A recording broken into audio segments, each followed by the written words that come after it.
This just in, you are looking at obviously a very disturbing live shot there. That is the World Trade Center, and we have unconfirmed reports this morning that a plane has crashed into one of the towers of the World Trade Center.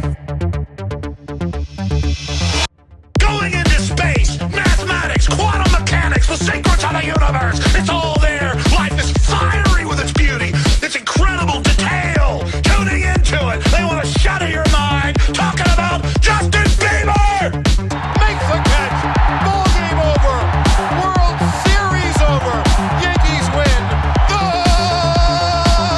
Yankees win. Where just like that, when someone comes up and says something like, I am a god, everybody says, who does he think he is? I just told you who I thought I was.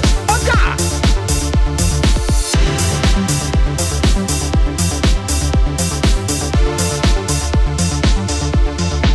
Do not come.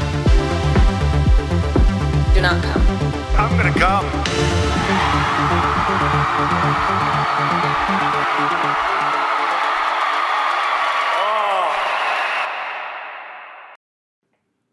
All right, getting right to it. So I don't know if anybody has ever heard of this man, but he is a UFC commentator. He's a podcaster. He was also the host of Fear Factor. His name is Mark Norman. No, obviously it's fucking Joe Rogan. So basically that's the first podcast that I ever heard like 10 years ago. And because of the Joe Rogan experience, I've learned about tons of different other people, comedians, podcasters, athletes, veterans, authors, scientists, politicians, you name it. And so I've always appreciated it. And I've always appreciated what I've learned from listening to Rogan. But these days I don't really listen to Rogan that much anymore because, well, of everyone that I've learned about in these past few years and getting into podcasts stemming from his. It's almost like a big family tree, right? You know, I've gotten into Your Mom's House, Tim Dillon's show, Come Town, Adam Friedland, War Mode, Matt and Shane, Alex Jones, a bunch of others, right? But from time to time, I'll go back to Rogan if he has a good guest. And this week was the best week that I've ever experienced in the Rogan podcast series because he had on Louis fucking C.K. with Joe List. And then the very next episode or one right after that was the great Tim Dillon. So I listened to both of them today, just fucking nerding out by the pool. Oh, man, the rants that Tim can just go on. That was probably his best appearance on Rogan. And then just Louis is such an interesting guy, and I really want to watch the 4th of July movie. Joe List is the star, and he's a recovering alcoholic, and Louis is the therapist, I believe. Anyways, what I was getting to was it made me want to record. It made me want to do something creative. And what else am I going to do? I don't really feel like sitting on my porch and busking for, the people walking by on my guitar. So this is one of my new outlets, right? Hella inspired by those gentlemen. They're writers, they're comedians, they're actors, they're stand-ups. They do a lot more than I could ever dream of.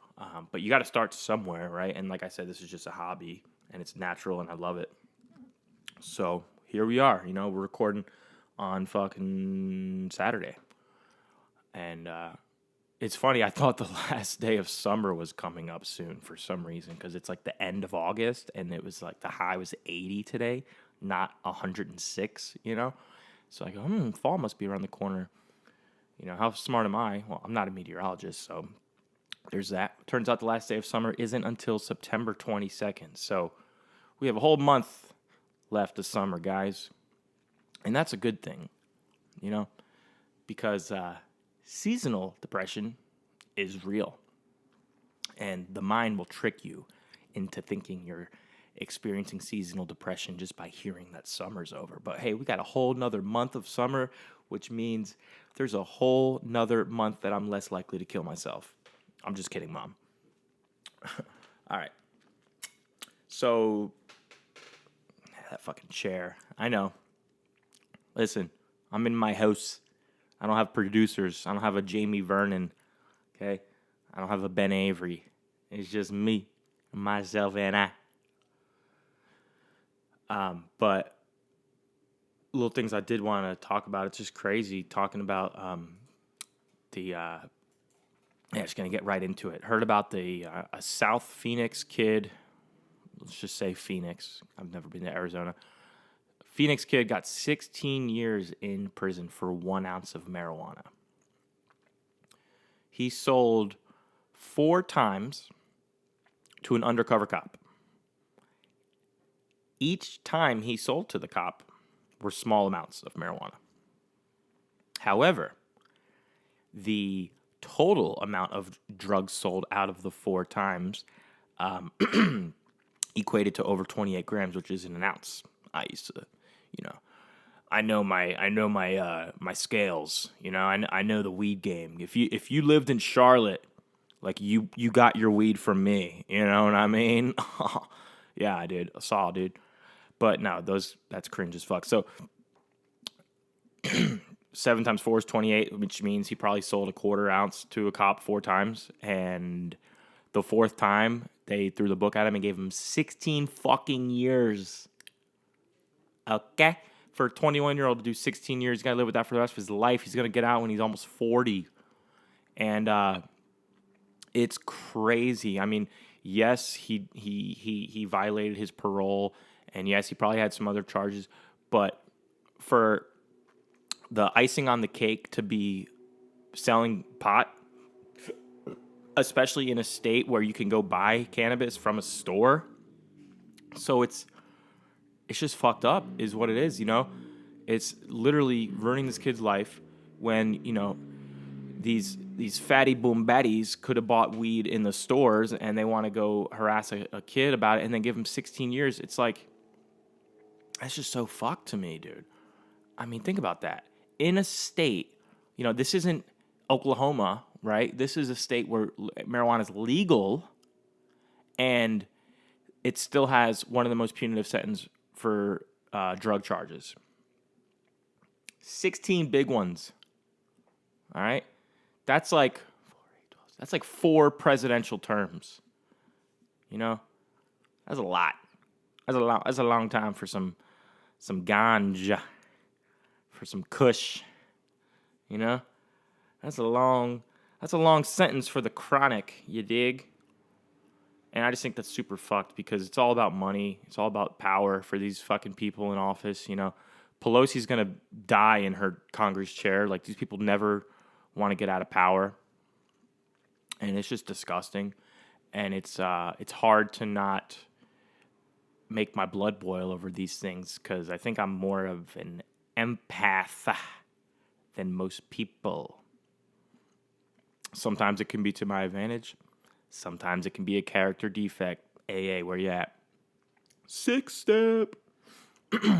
But, he's a black guy. Has a kid. Who's not going to grow up without a dad.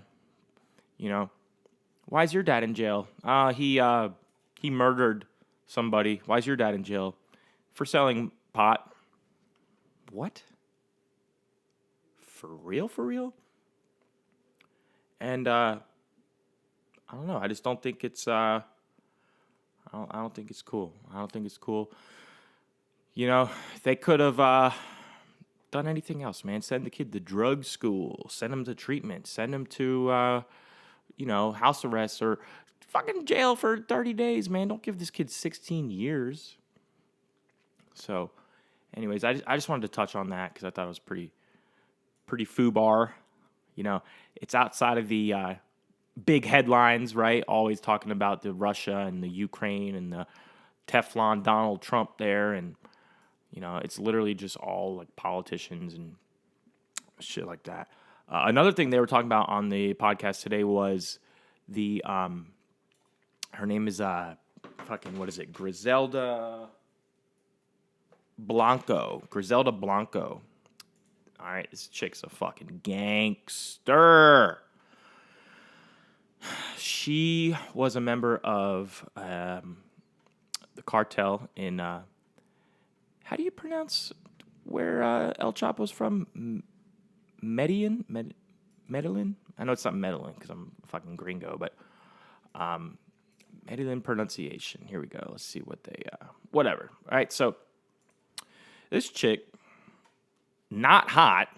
You know, she was like she's like you know, if you you ever rate women on a scale of 1 to 10, well, I'll raise you another one. There's a fun scale, rating women based on the demographics of a city.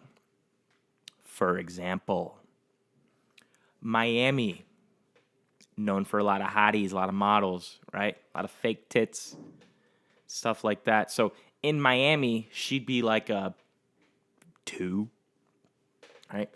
But if you go to, I don't know, say Gastonia, North Carolina, right? She'd be like a 6, you know? So she's like a Gastonia 6. She's like a Miami 2. And I don't know, she's probably like a New York 3, right? Anyways, not attractive is what I'm saying. Gangster in the Colombian drug cartel. And what she did is so fucking savage. She would hold men and women at gunpoint and force them to fuck her. And then she would execute them. Okay? Think about a boss-ass bitch, you know, 160, 170 pounds, big Colombian chick, Griselda Blanco Restrepo,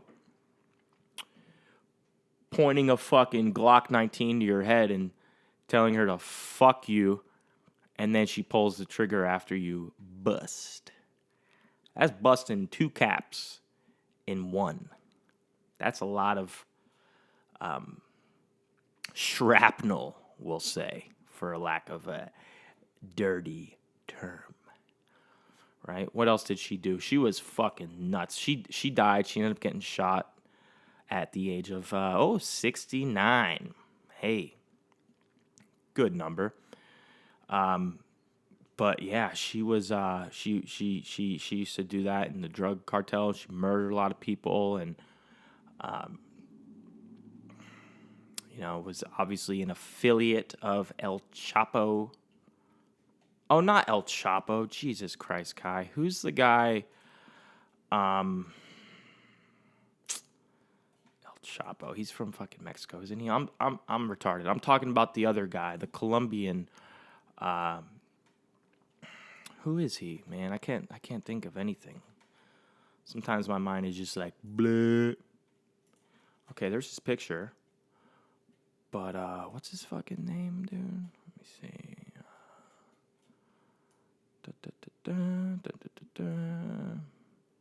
Oh, Pablo Escobar. Duh. She was a associate of Pablo. ¿Qué pasa? Yeah, Pablo.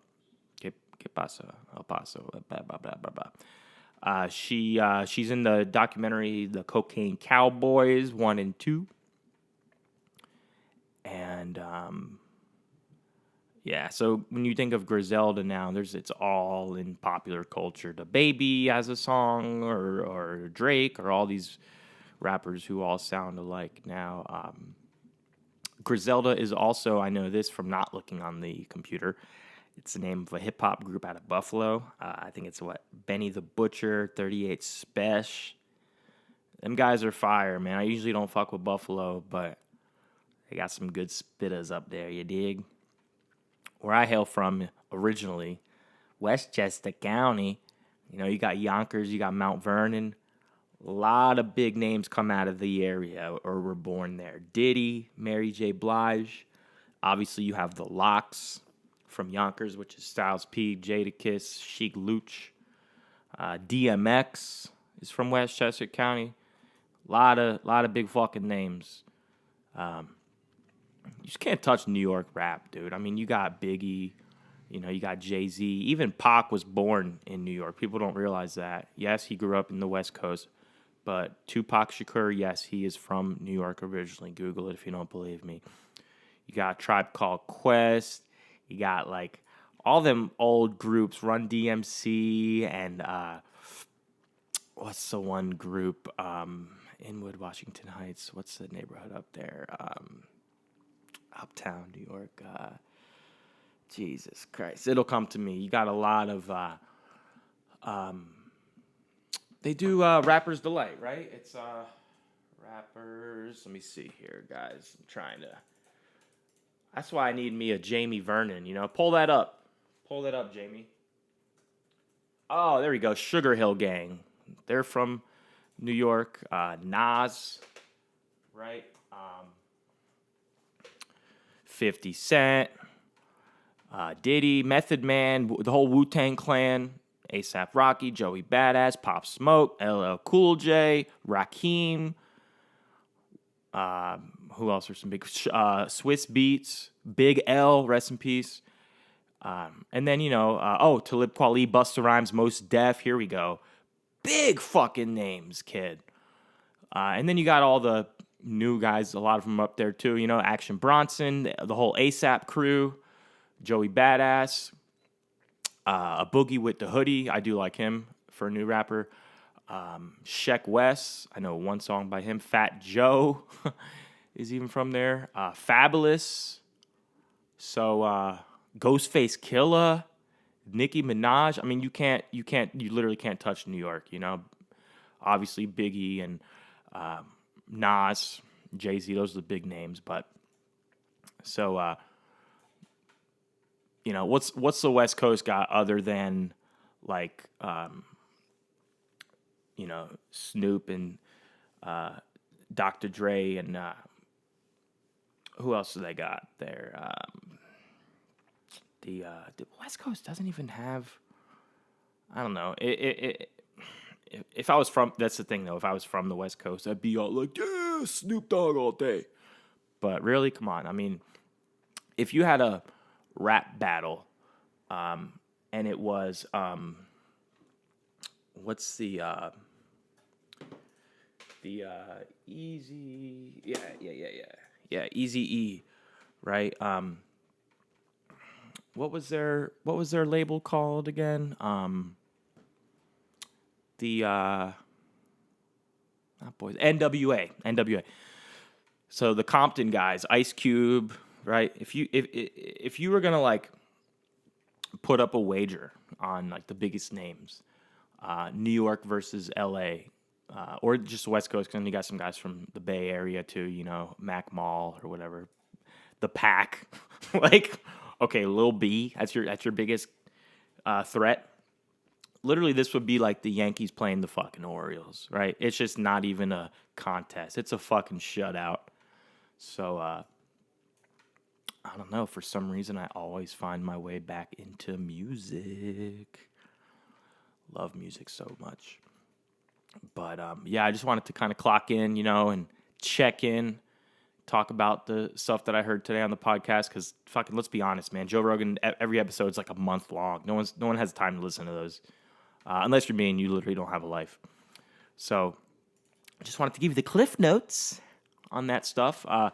Louis C.K. and Joe List made a movie. I said that right. Yeah, I already said that. But it's called 4th of July, and I'm really excited to watch it. I should have watched it a long time ago.